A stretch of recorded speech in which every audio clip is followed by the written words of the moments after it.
In the cold, silent expanse of space, aboard a massive alien cruiser known as the Xyloth Vanguard, a group of extraterrestrial beings gathered around their latest prize. It was not some rare mineral or advanced technology they had captured, but something far more unusual: a human soldier. His name was Captain Marcus Kane, and he had been taken prisoner during a failed reconnaissance mission on one of Earth's moons. The aliens, towering insectoid creatures with shimmering exoskeletons that glinted under the dim lights of the ship, buzzed with excitement. They laughed among themselves, mocking his frailty compared to their advanced technology and superior strength. Marcus sat bound in energy restraints, his uniform torn, but his eyes sharp and defiant. He refused to cower, even when the Xyloths prodded him with glowing instruments or whispered threats in guttural tones. To them, humans were nothing more than primitive pests, a species barely worth noticing until recently, when strange signals from Earth suggested technological advancements far beyond what they'd anticipated. But now, here was proof that humanity still relied on outdated methods, brute force, and sheer willpower, or so they thought. The leader of the Xyloths, Commander Vrax, stepped forward. His body towered over the others, his carapace gleaming like polished steel. With a flick of his clawed hand, he ordered the others to silence. "This creature," Vrax hissed, pointing at Marcus, "is no threat. Look at him, weak, slow, pathetic. Let us see how long his defiance lasts under our care." The other Xyloths chuckled darkly, confident in their dominance. Little did they know, this seemingly insignificant prisoner would soon become their greatest nightmare. The Xyloth cruiser hummed softly as it drifted through the void of space. Inside its metallic walls, Marcus sat alone in the brig, surrounded by cold metal bars and glowing blue energy fields. Though his body ached from the wounds he'd sustained during his capture, his mind remained sharp. He studied every detail of the cell, searching for any weakness he could exploit. The aliens might have underestimated him, but Marcus knew better than to give up hope.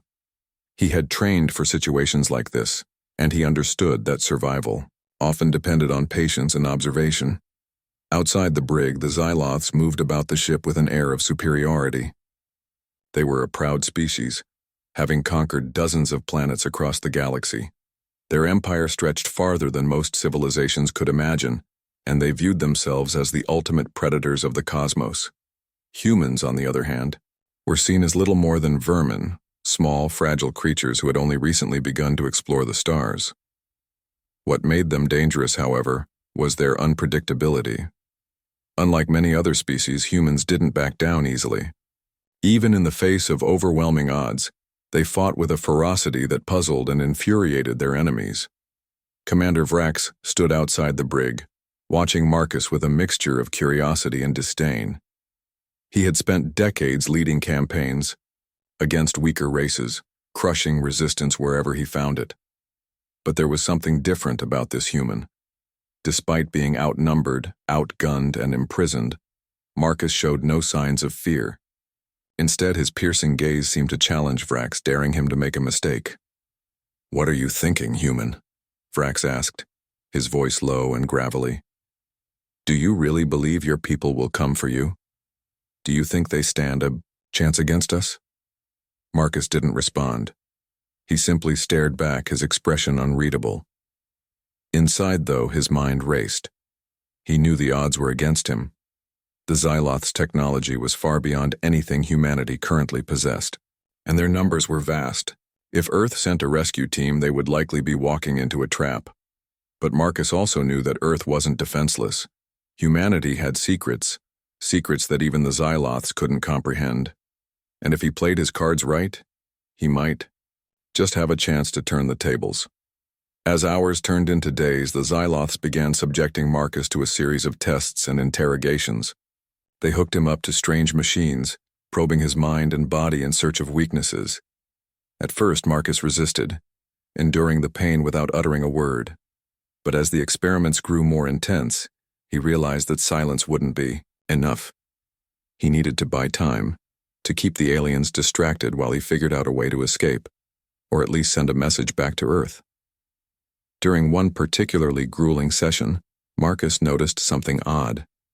One of the devices the Xyloths used to restrain him emitted a faint hum, almost imperceptible beneath the noise of the machinery.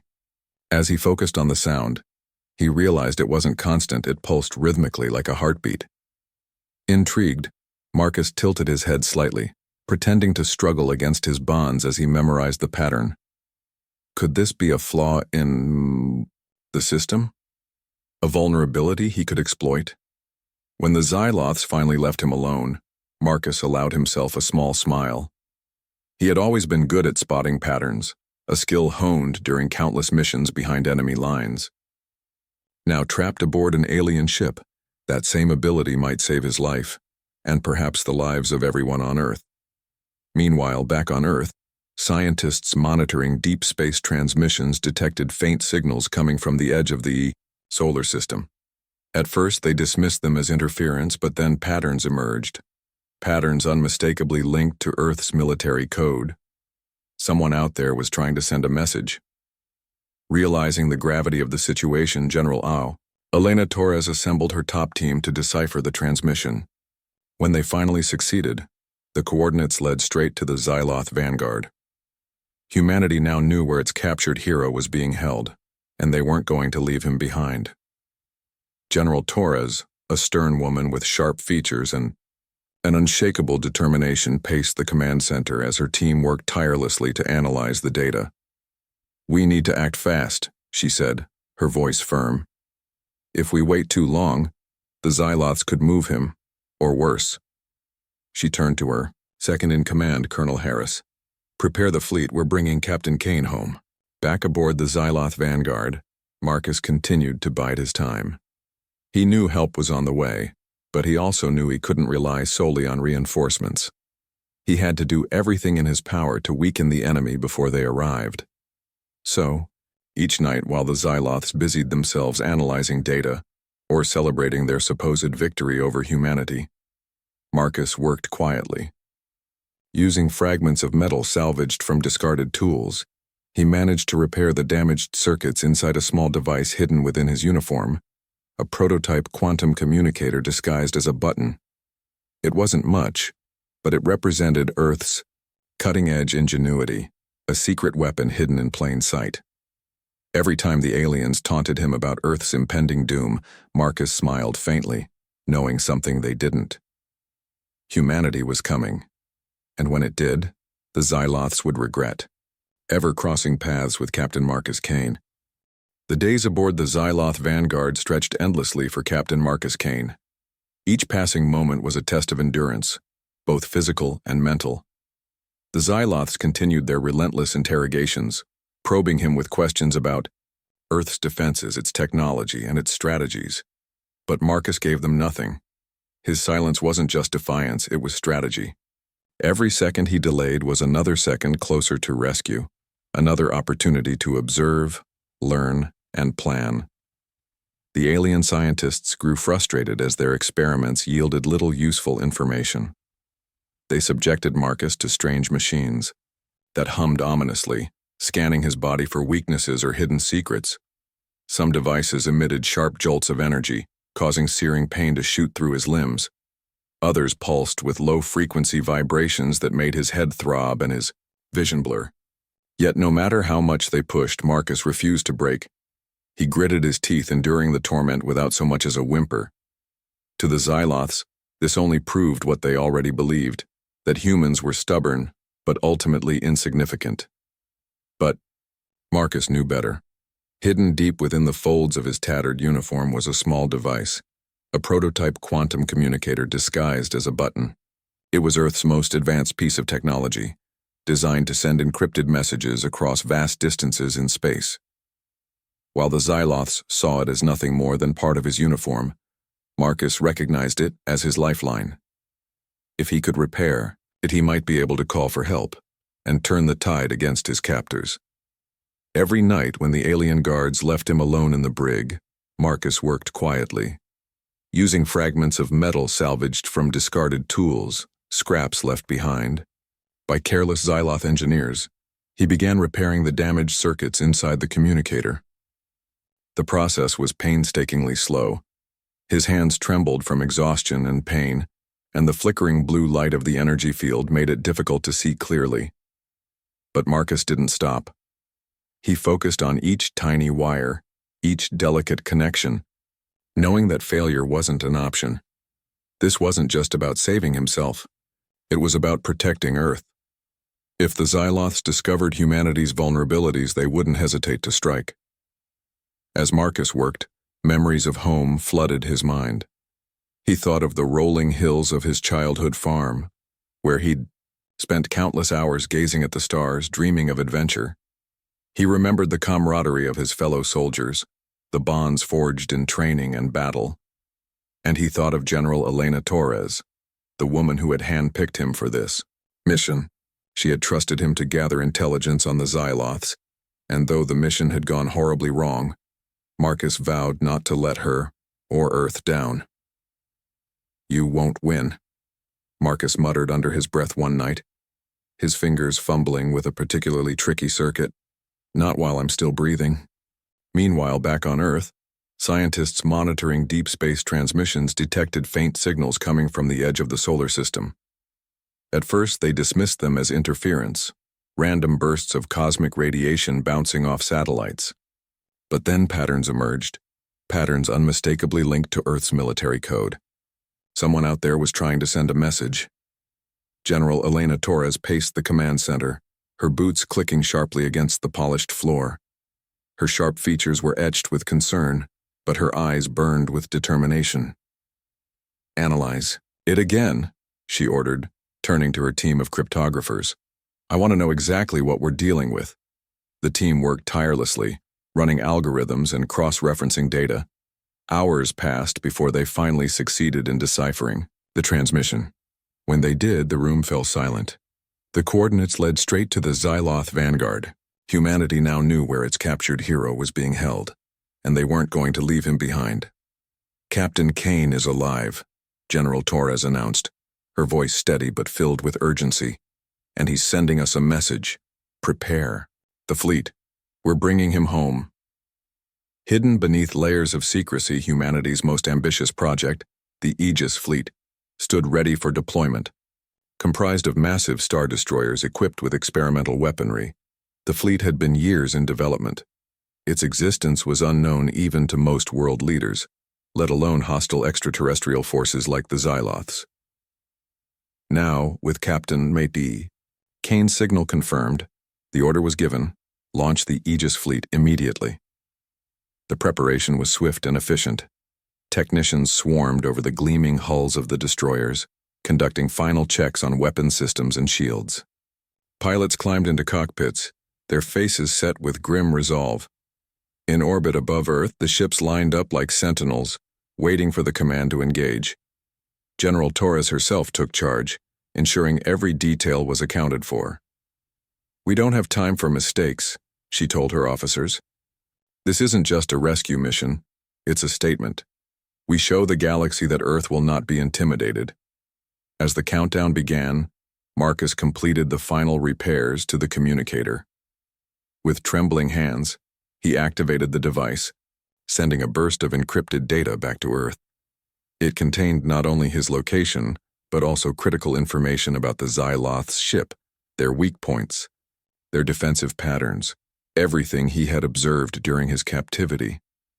As the signal transmitted, Marcus allowed himself a small smile. Help was coming. Back aboard the Xyloth Vanguard, the aliens remained oblivious to the storm brewing in their midst.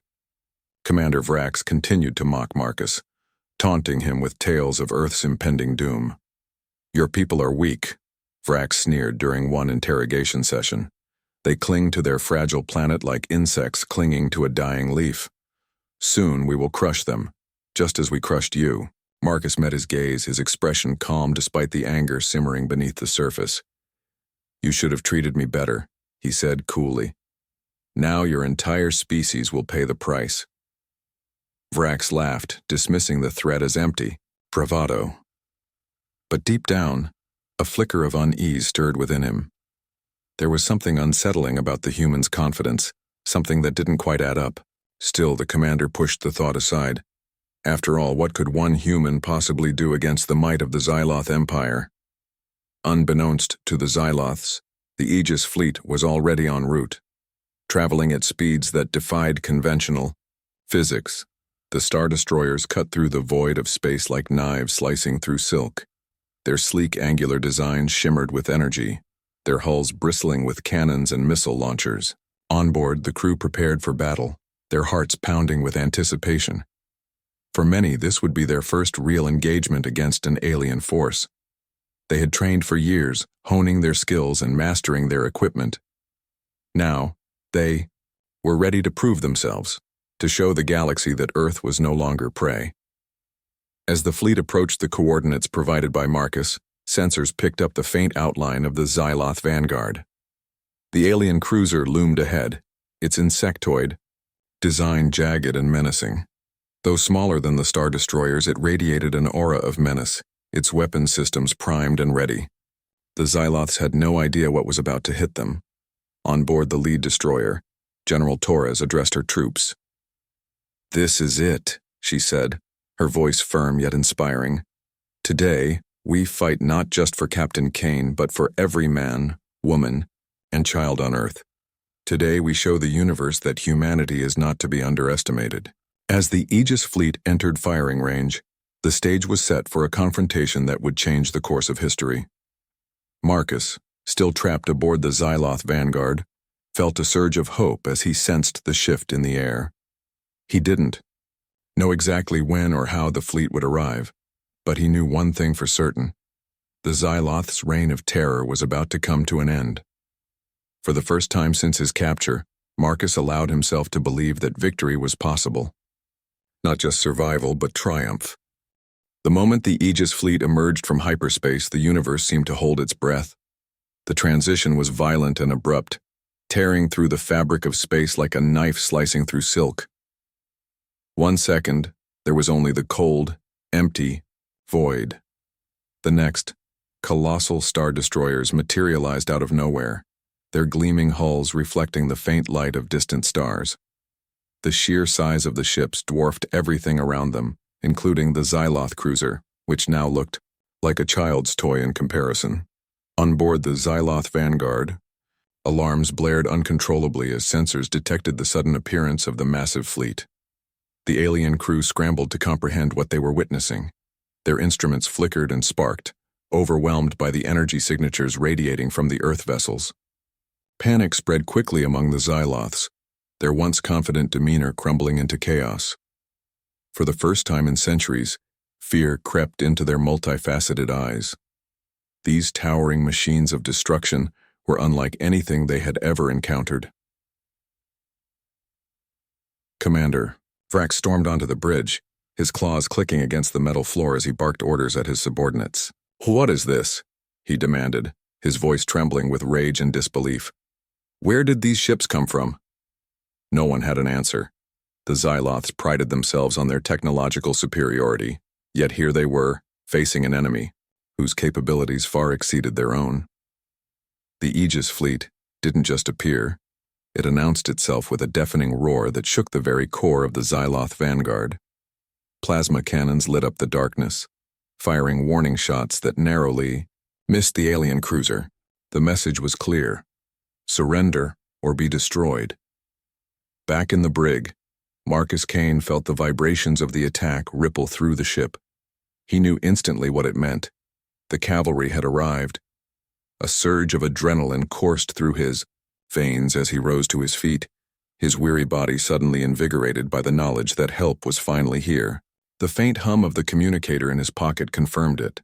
The signal he had sent days ago had reached Earth, and humanity had responded with overwhelming force.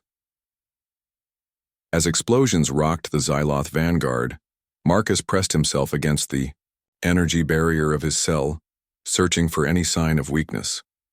The blue glow flickered intermittently, destabilized by the power surges caused by the battle outside. Marcus's sharp eyes caught the pattern immediately, a rhythmic pulsing that matched the frequency he'd observed earlier. This was his chance. Summoning every ounce of strength left in his battered frame, Marcus rammed his shoulder into the barrier. Sparks flew as the energy field sputtered and collapsed, leaving him free for the first time since his capture. Without hesitation, he grabbed a shard of metal from the floor, leftover debris from one of the experiments, and fashioned it into a crude weapon. It wasn't much, but it would do. Marcus moved swiftly through the corridors, avoiding patrols of panicked Xyloths who were too preoccupied with saving their ship to notice him. His mind raced as he plotted his next move. He needed to disable the cruiser's defenses, giving the Aegis fleet a clear advantage. If he could reach the main control room, he might be able to sabotage their weapons systems, or at least buy enough time for reinforcements to arrive. Outside the Aegis fleet wasted no time asserting its dominance.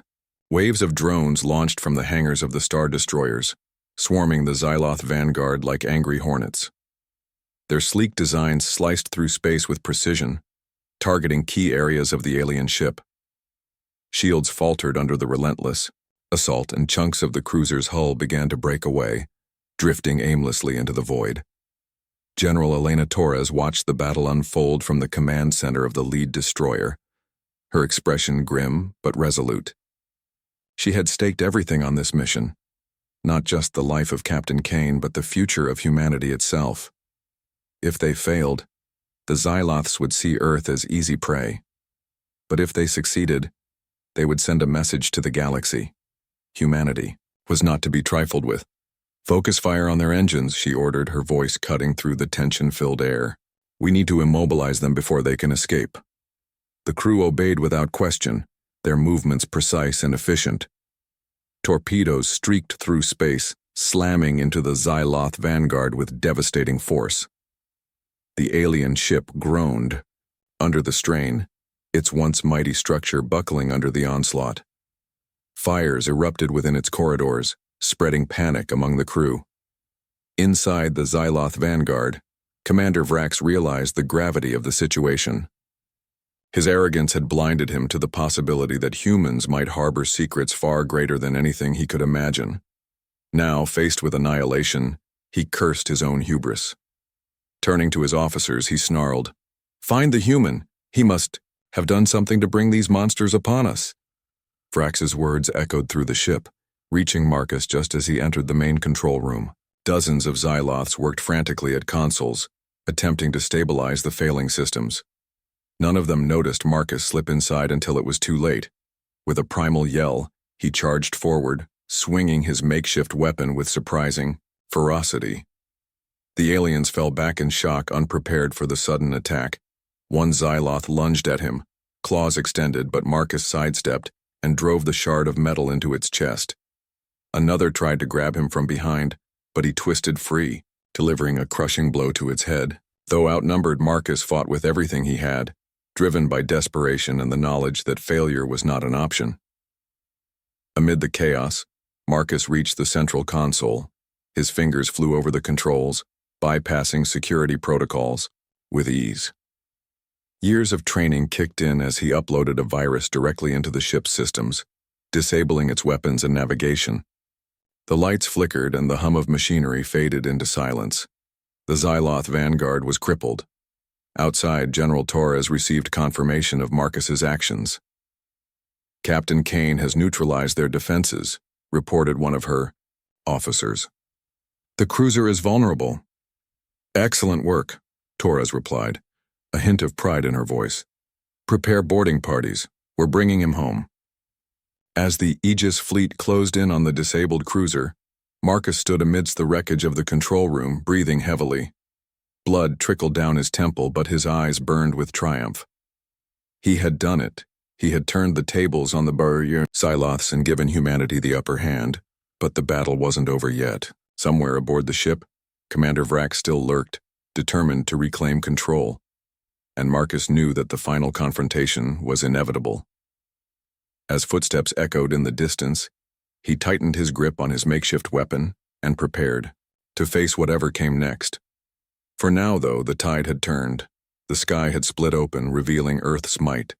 And for the first time in history, the galaxy trembled at the sight of humanity's wrath.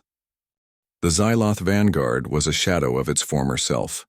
Its once imposing structure groaned under the weight of damage inflicted by the Aegis fleet. Fires raged in corridors, and smoke filled the air, making it hard to breathe. The alien crew scrambled about in disarray, their confidence shattered. Commander Vrax, however, refused to accept defeat. His sharp mandibles clicked furiously as he barked orders at his subordinates, trying desperately to regain control of the situation. "Find the human," Vrax roared, his voice dripping with fury. "He is responsible for this disaster. Bring him to me alive." But Marcus Kane was already several steps ahead. After disabling the cruiser's weapons and navigation systems, he had slipped away from the control room, disappearing into the labyrinthine passages of the ship. He knew that staying hidden wasn't enough. He needed to ensure the Xyloths couldn't retaliate. Every moment he delayed them brought Earth's forces closer to victory. As Marcus moved through the dimly lit corridors, he could hear the distant hum of drones and the occasional explosion as the Aegis fleet continued its assault. The sounds were music to his ears, a reminder that help was near. But he couldn't afford to relax. The aliens were still dangerous, and Vrax wouldn't give up without a fight. Commander Vrax, meanwhile, was consumed by rage. For centuries, the Xyloths had ruled the galaxy with an iron claw, crushing any species foolish enough to oppose them. Now, here they were, brought to their knees by a single human soldier. It was unthinkable. The thought gnawed at Vrax like acid, fueling his determination to turn things around. Vrax stormed through the ship, leading a squad of elite warriors armed with plasma rifles. They searched every corner, every nook and cranny, determined to find Marcus. When they finally located him crouched behind a pile of debris in one of the lower decks, Vrax let out a guttural laugh. "There you are," Vrax hissed, raising his weapon. "You've caused quite the mess, haven't you? But it ends now." Marcus rose slowly, his makeshift weapon clutched tightly in his hand. His body was battered, his face streaked with dirt and blood, but his eyes gleamed with defiance. "You should have left me alone," he said calmly, his voice cutting through the tension like a blade. "Now your entire empire will burn," Vrax sneered. Brave words for someone who's about to die. With a flick of his wrist, he signaled his warriors to attack. The battle that followed was fierce and chaotic. The Xyloths charged forward, firing blasts of energy that sizzled past Marcus's head. He ducked and weaved, using the debris as cover while countering with quick, precise strikes. Though outnumbered, Marcus fought with the desperation of a man who had nothing left to lose. Each blow he landed sent waves of pain through his arms, but he ignored it, focusing solely on survival. One Xyloth lunged at him, claws extended, but Marcus sidestepped and drove his shard of metal into its chest. Another tried to flank him, but Marcus spun around, delivering a crushing kick to its midsection. The aliens fell back, momentarily stunned by the ferocity of his resistance. Even Vrax hesitated, his glowing eyes narrowing as he assessed the situation. "You're more trouble than you're worth," Vrax growled, stepping forward himself. His massive frame loomed over Marcus, his claws glinting menacingly in the dim light. "I'll enjoy tearing you apart." Marcus didn't respond. Instead, he tightened his grip on his weapon and prepared for the final confrontation. He knew this was it, the moment where everything would be decided. If he survived, humanity would win. If he died, the Xyloths might rally and strike back, at Earth. There was no room for error. Outside, the Aegis fleet pressed its advantage. Boarding parties launched from the Star Destroyers, swarming the crippled Xyloth Vanguard. Clad in sleek combat suits and armed with advanced weaponry, the soldiers moved with precision, clearing each section of the ship systematically. General Elena Torres monitored the operation from her command center, ensuring that Marcus's location was prioritized. "We're closing in on Captain Kane," reported one of her officers. "Resistance is heavy, but we're pushing through." Torres nodded, her expression grim. "Keep moving, we don't leave anyone behind." The boarding teams encountered fierce opposition from the remaining Xyloths, who fought with the desperation of cornered animals. Plasma bolts ricocheted off walls, and explosions rocked the ship as both sides clashed in brutal close quarters. Combat. Despite the chaos, the Earth forces maintained their discipline, working together seamlessly to achieve their objective. Back inside the ship, Marcus and Vrax circled each other warily. The air crackled with tension, the sound of distant fighting, providing a grim backdrop to their duel. Vrax struck first, his claws slashing through the air with terrifying speed. Marcus barely managed to dodge, feeling the rush of wind as the attack missed him by inches. He countered with a swing of his makeshift weapon, aiming for Vrax's exposed side. The shard grazed the commander's exoskeleton, leaving a shallow scratch but doing little real damage. "You're persistent, I'll give you that," Vrax snarled, pressing the attack. "But persistence won't save you." The two exchanged blows, each movement calculated and deadly. Marcus relied on agility and cunning, darting in and out of range to avoid Vrax's overwhelming strength. The commander, on the other hand, used brute force, attempting to overwhelm his opponent with sheer power. Sparks flew as metal clashed against chitin, filling the corridor with flashes of light. Finally, Marcus saw his opening. As Vrax lunged forward, momentarily overextending himself, Marcus dropped low and drove his weapon upward, striking the commander's vulnerable joint. Vrax let out a deafening roar of pain, stumbling backward. Seizing the opportunity, Marcus delivered a powerful kick to the alien's chest, sending him crashing into a nearby wall. Breathing heavily, Marcus stood over the fallen commander, his weapon pointed directly at Vrax's throat. "It's over," he said, his voice steady despite his exhaustion. "Tell your people to stand down." Vrax glared up at him, hatred burning in his multifaceted eyes. For a moment, it seemed like he might resist, but then reality sank in. His ship was disabled, his crew decimated, and his empire teetering on the brink of collapse. With a bitter growl, he lowered his head in reluctant submission. Moments later, the sound of boots echoed through the corridor as Earth's soldiers arrived. Leading the charge was Lieutenant Sarah Chen, a seasoned officer known for her tactical brilliance. She took in the scene quickly, Marcus standing victorious over the defeated commander, and gave a sharp nod of approval. "Captain Kane," she said, her voice filled with relief. "We've got you." Marcus allowed himself a small smile as he stepped aside, letting the soldiers secure Vrax. "About time you showed up," he quipped, though there was no malice in his tone.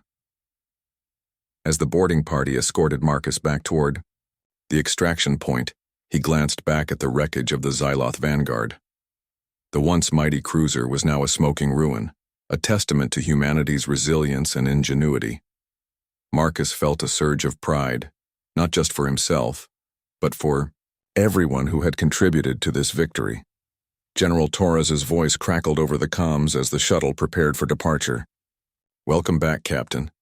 You've made us all proud." Marcus leaned back in his seat, closing his eyes for the first time in days. The battle was won, but he knew it was only the beginning. Humanity had proven itself capable of standing against even the most formidable foes. And somewhere out there, lurking in the shadows of space, other civilizations watched and waited, wondering if they too would live to regret crossing paths with Earth. The shuttle carrying Captain Marcus Kane docked with the lead destroyer of the Aegis fleet, its sleek metallic surface gleaming under the harsh artificial lights. As the hatch opened, Marcus stepped out, his body battered but his spirit unbroken. The crew erupted into cheers, their faces beaming with pride and admiration. For days they had fought tirelessly to rescue him, and now, seeing him alive and standing tall, it felt like a victory for all of humanity. General Elena Torres was there to greet him personally. Her stern expression softened slightly as she extended her hand. "Welcome back, Captain," she said, her voice firm yet tinged with warmth. "You've done your planet proud." Marcus nodded, his jaw tight with emotion. He wanted to thank her, to express his gratitude for everything she and her team had done, but words failed him. Instead, he simply saluted, a gesture that spoke volumes about his respect and determination. As medical personnel led Marcus away to tend to his injuries, General Torres turned her attention back to the situation at hand. The Xyloth Vanguard was disabled but not destroyed. Its crew had surrendered, and Commander Vrax was now in custody.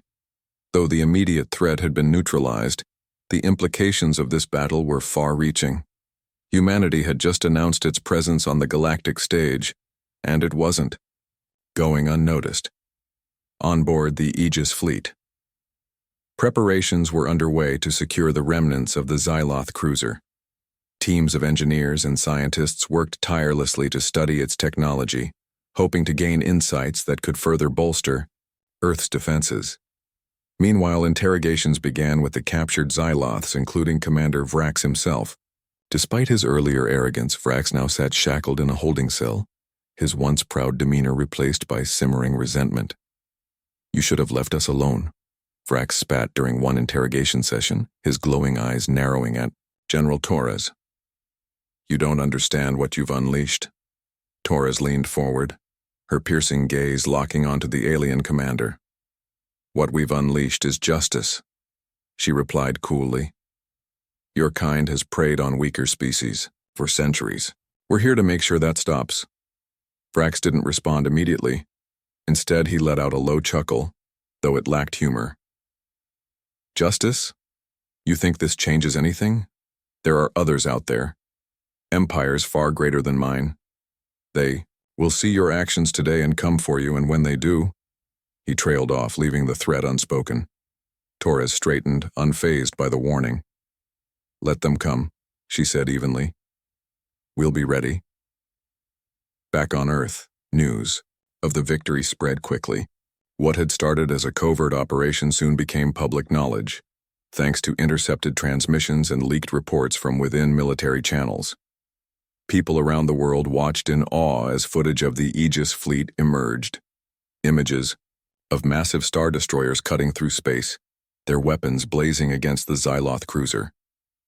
It was a moment of unity unlike any other, as nations set aside differences to celebrate humanity's triumph.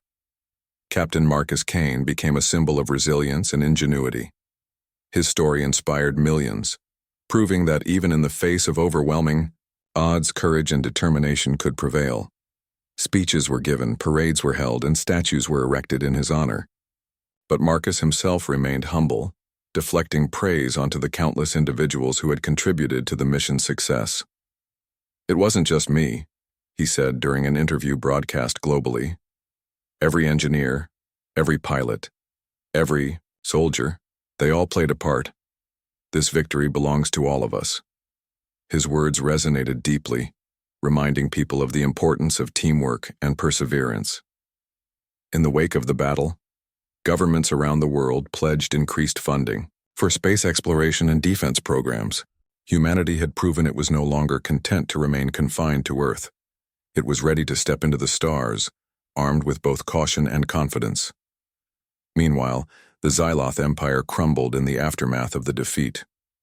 Tales of Earth's might traveled quickly through the galaxy, striking fear into the hearts of would-be invaders. Other civilizations, once eager to exploit humanity's perceived weaknesses, now hesitated. Some sent envoys to establish diplomatic relations, while others retreated into isolation, wary of provoking Earth's wrath. For Commander Vrax, the consequences were dire. Stripped of his rank and authority, he was sentenced to life imprisonment aboard a maximum security facility orbiting Earth. As he sat in his cell, staring out at the blue-green orb floating serenely in the distance, he couldn't help but marvel at how wrong he had been about humans. They were unpredictable, resourceful, and relentless, qualities that made them uniquely dangerous. "They won't stop," Vrax muttered to himself one night, his claws tapping absently against the glass wall of his cell. "Not now that they know what they're capable of." In the months that followed, humanity entered a new era of cosmic awareness. The unveiling of the Aegis fleet marked the beginning of a bold chapter, one where Earth stood ready to defend itself against any threat, no matter how daunting. New alliances were forged, and old rivalries dissolved as nations collaborated on ambitious projects aimed at securing humanity's place among the stars. General Torres oversaw much of this progress, ensuring that Earth's advancements were used responsibly. She understood the weight of leadership knowing that power without wisdom could lead to disaster. Under her guidance, humanity took cautious steps toward expansion, always mindful of the lessons learned from encounters like the one with the Xyloths. As for Marcus, he returned to active duty, though his role evolved beyond that of a soldier. He became an ambassador of sorts, representing humanity in meetings with alien delegations and serving as a bridge between Earth and the wider galaxy. His experiences aboard the Xyloth Vanguard had changed him, instilling a deeper sense of purpose and responsibility. One evening, as Marcus stood gazing up at the night sky from a secluded hilltop, he reflected on how far humanity had come. From primitive creatures huddled around campfires to explorers venturing into the unknown, humans had defied the odds time and again. Now, with the Aegis fleet watching over them, they were ready to face whatever challenges lay ahead. "Never underestimate Earth," Marcus whispered, echoing the words he had spoken to Vrax during his captivity. Somewhere out there, perhaps lurking in the shadows of space, other civilizations watched and waited, wondering if they too would live to regret crossing paths with humanity. And so, as the stars twinkled above, Marcus Kane smiled faintly, knowing that humanity's greatest adventures were still to come.